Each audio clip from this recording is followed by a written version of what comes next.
চন্দ্র আমাকে বলতো যে একদম উপরে ব্রহ্মা আছেন, তার ঠিক কাছাকাছি আমি আছি, তোরা সব নিচে হাওয়াগুড়ি দিচ্ছিস, তোরা এখনো কিছুই বুঝে উঠতে পারিসনি, আমি ওইখানটায় রয়েছি, আমি তোদের দেখছি নিচে। সেই কথাটা মনে পড়ছে।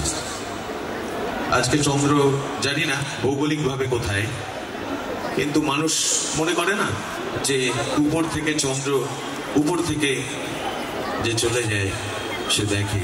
আমার তরফ থেকে বলবো যে আমাদের আরো যারা রয়েছেন আমার সহযাত্রী তারাও কথা বলবেন। আজকে প্রথমে গান বাজনার আগে এই কথা আমাদের বলে নিতেই হবে।